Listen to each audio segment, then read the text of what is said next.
Please welcome Pavel Rusnak, which is currently developing Tresor with a colleague of his. He himself is a co-founder of Brim Labs and a Fab Lab in Prague. His colleague, I think, is the one who invented shared Bitcoin mining, pooled Bitcoin mining. And today they will show us a secure device for storing or actually authenticating Bitcoin transactions called Tresor.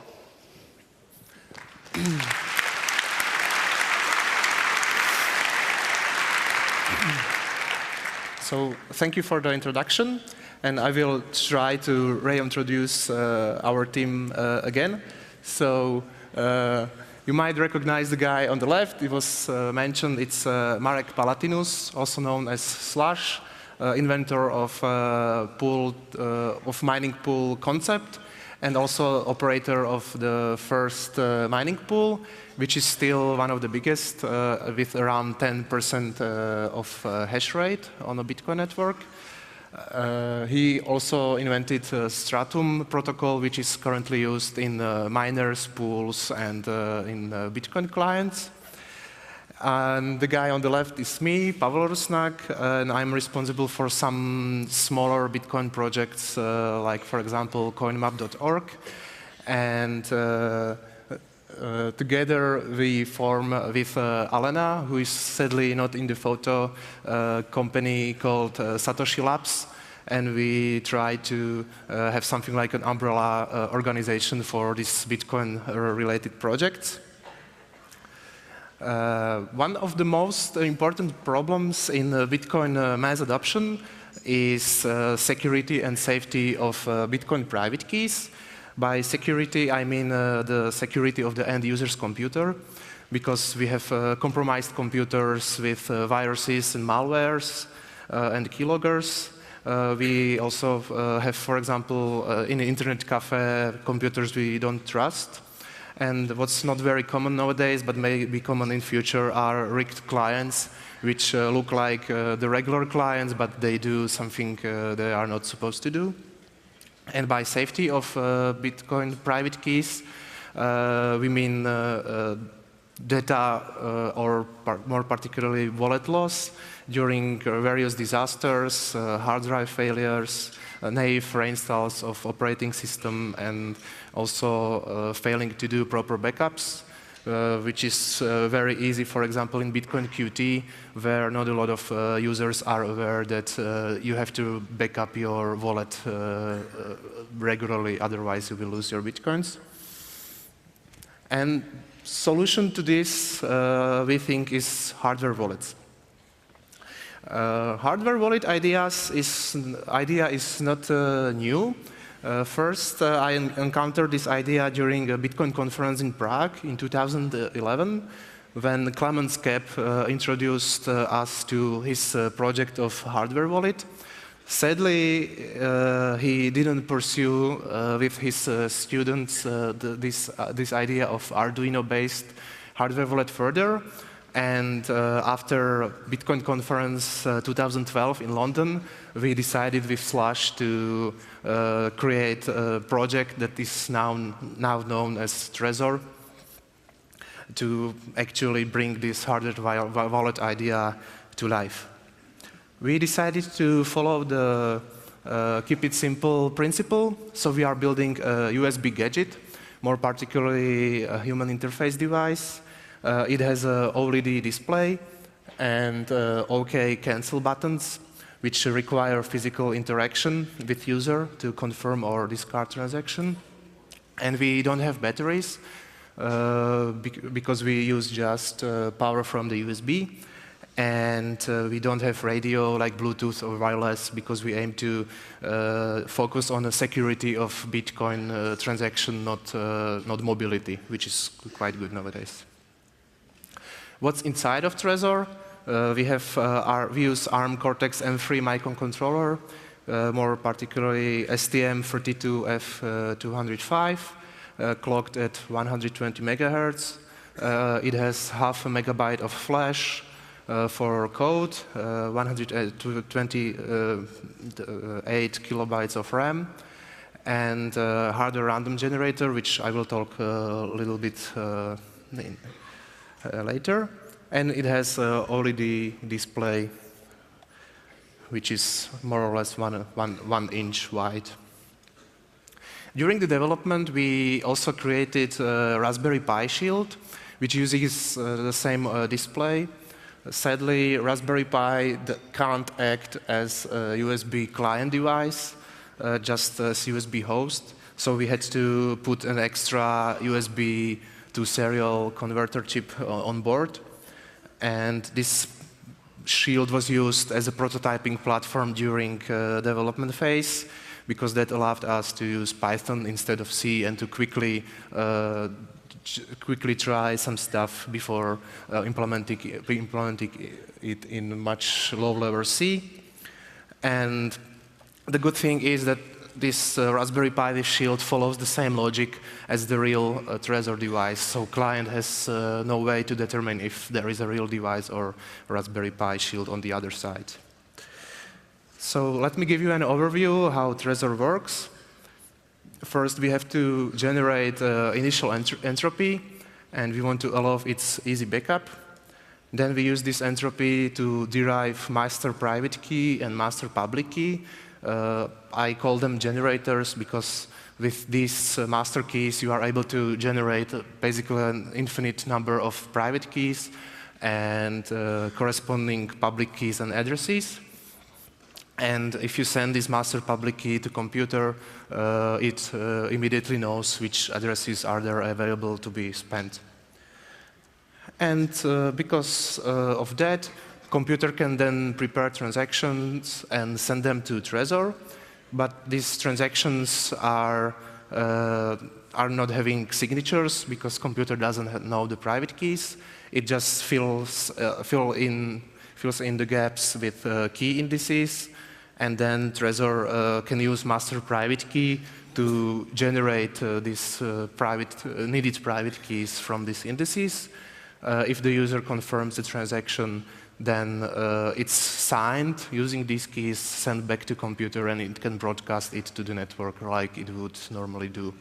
The main idea behind this is that private keys never leave the device because they are generated inside of the device, and even during the signature, there is no reason why they should go out. So how do we generate entropy? We use hardware random generator to create internal entropy A. We can request external entropy from computer, and then we use both entropies to generate final entropy. And if we commit to entropy A before receiving entropy B, we can prove that the external entropy was used. For example, with this very simple scheme. More complex schemes were suggested by Timo Hanke and Ilya Gerhardt, where you, for example, by publishing half of the final entropy, you could say for 90% that external entropy was used, and you can increase this percentage by revealing more and more bits from this final entropy. So we have this entropy, which is basically 128 or 256 bits, and we want to somehow make them available for backup. So we use something that's called mnemonic code, which is heavily inspired by what Thomas did in his Electrum client. The idea is simple. We split these bits into a chunk of 11 bits. We have a word list of 248 words. We interpret this chunk as an integer between 0 and 247 and use the word from word list to create the sentence. We could use entropy directly to generate the master private key, but we decided to do something more complex and standardize it as a mnemonic code BIP39. So what we do is we use PBKDF2 to generate master private key. It's a construct that uses pseudo-random function HMAC SHA-512. We use password, as a password we use mnemonic sentence, and we solved it with string mnemonic concatenated with user secret. And that allows us to create something like password protected mnemonics. So the idea is you write down these 12 or 25 words on a paper, put it in a safe, and even if someone steals this paper, he doesn't have your master private key because he has to provide this user secret if it was used. And also a nice side effect is that it provides plausible deniability, because if you give some different user secret to an attacker, he would obtain a different master private key and completely different set of addresses.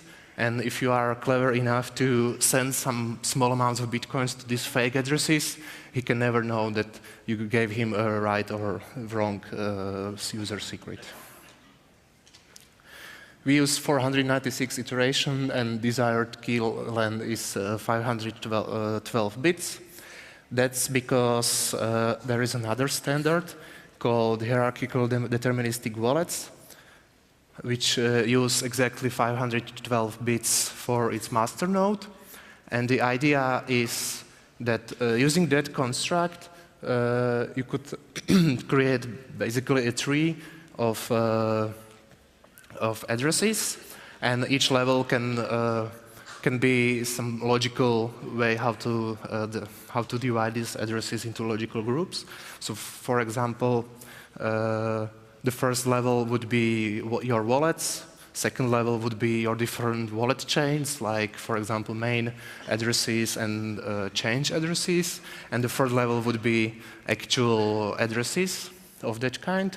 And the function that generates level 1 from level 0 is called child key derivation function, and it takes data from parent node and index 0, 1 to create different childs of that particular node.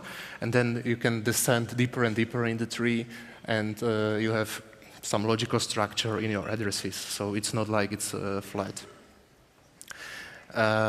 This derivation function uses also HMAC SHA-512, and it was designed by Peter Sipavule, and it's standardized as BIP32.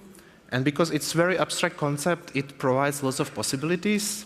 The first one I described on the previous slide, but you can, for example, have first level as a representation of different coin types, like, for example, first node would be Bitcoin addresses, second node Litecoin addresses, and so on, and then you would follow this logical structure deeper. Or you have some even more complex setup. Imagine there is a company that has headquarters and local branches all around the world, and this key that happens to be a headquarter key can derive all keys in all branches all around the world. But if you are a director of a local branch, you have access just to addresses only that happened in your branch. What's even cooler, we can push this concept even further and use first node in level 1 for crypto coins, second node in level 1 for generating SSH keys, another node for generating full disk encryption keys, and the next node for generating challenge response keys, which can happen if you have some intelligent door to your house, or maybe even to start your car. And that's very cool because suddenly your wallet token happens to be identity token. You can do pretty much everything you can. Another problem we found or tackled is that ECDCA signatures require random nonce during signing. For Bitcoin, it's 256 bits. And if you use the same nonce twice for signing different messages, using the same particular key, you would basically leak this key. This was demonstrated on 27C3 fail overflow talk about console hacking, how they got the PS3 private key. And sadly, it was also exploited in August 2013, where there was Android Java random number generator vulnerability in secure random class, which didn't use enough entropy to generate these nonces, and more than 59 bitcoins were stolen. What was even worse was that all Android clients were affected because the bug was in the shared library below the application code. And also, even if you imported your own private key into Android wallet, you were not safe because the problem was during generating nonces for signatures, not during generating the private keys. So coincidentally, in August, same year, RFC 6979 was released with implementation in Java and Go. Later, we ported this idea to Python ECDCA with Slash, and it was merged in 0.9 release. And the idea is you don't use random nonce for signature, but you generate these bits with HMAC deterministic random bit generator, which is seeded with private key and message. So it cannot happen that you sign two different messages with the same particular key using the same nonce. And it was great news for us because that avoided the problem. It enabled us to do unit tests, which weren't possible before, and now suddenly we could see that Trezor is doing the correct thing during signing. And also, what was important, that allowed us to prove that Trezor doesn't leak master private key in nonce, because you could create such scheme that would do that. And let me tell you something about integration. In order to be Trezor usable, we need to integrate it into existing desktop clients. So work is being done in Multibit by Multibit guys. And this Multibit uses BitcoinJ and TrezorJ library, and Electrum and Armory clients which are written in Python, which we are really fond of with Marek. Sadly, Bitcoin Qt is pretty complex code base, and we currently have no immediate goal to implement Trezor support into it. And also, upstream is probably not very hesitant to, is a little bit hesitant to do such big changes in their code base. The good thing about mobile clients, particularly in Android, is that most of new Android phones have USB OTG, which allows them to communicate with USB devices. And because Multibit is written in Java, they can pretty reuse most of the code base that was written for Multibit. And also what we are working right now is native browser plugin, which will create a bridge between low-level USB communication with Trezor to JavaScript, so web wallets can actually use Trezor via JavaScript bindings. And that would allow to finally create safe web wallets because there would be no private keys stored on the server. So I think that's it. If you want to contact us, there is this email. Please put 30C3 in a subject so I know it came from this conference. Most of the source code is published on GitHub. We will release a firmware source code in January, when we will ship most of the pre-orders. And if there are any questions, I'm willing to answer them right now.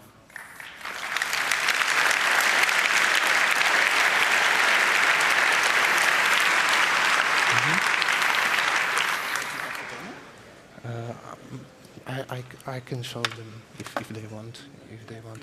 Can I have 3 minutes or so? It's okay. I think 1 minute is okay. Okay. Okay, then. Nee, hier ist noch nichts.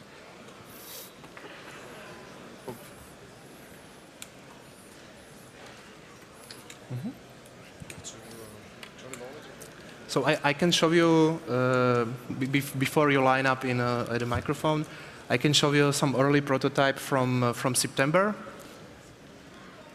So it looks like this. It's a metallic version, which is more or less final. We will be doing some polishing touches to the version that will be shipped in January. And okay, I don't know if you see it. And it's just a demo screen because that's the firmware back from September. So there is some demo transaction, and I can either confirm it or cancel it. And if I confirm it, then it's just some animation during the signing, and so that's how it looks.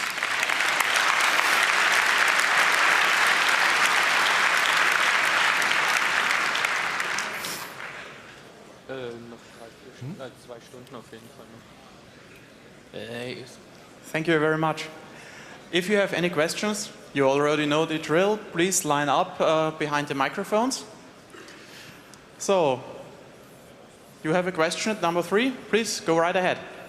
Yes, I was wondering if your hardware wallet supports other types of complex transactions like in out of M transactions and such.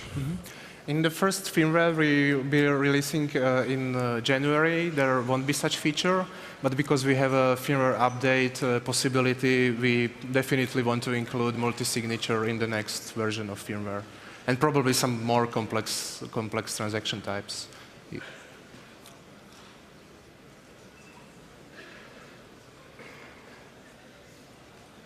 Are there any questions from IRC? Yes, one, please.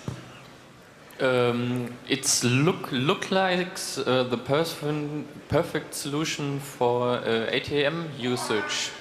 Do you think maybe Bitcoin ATM machines are integrate it with some popular ATM machines in the future? I think it should be possible to integrate it with ATM in the future. Well, ATM is more or less common computer nowadays, so I see no reason why we shouldn't go that way.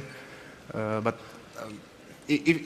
because we don't have any Bluetooth or radio, the first version would have to support USB, but maybe in the future there will be some other ways. Number 1, please. What happens with a Bitcoin stored on the device when it breaks? Then you would recover your paper wallet with these 12 or 24 words, and using this backup, you can recover it into other Trezor device or just use software that's compatible with BIP39 and send your Bitcoins to other address. So that's the main purpose of these paper wallet backups. Next question from number 4, please. Hi, thank you for your talk. It was very interesting. Thanks. I saw on the website the pre-orders are closed. Do you have an idea when you will be taking orders again?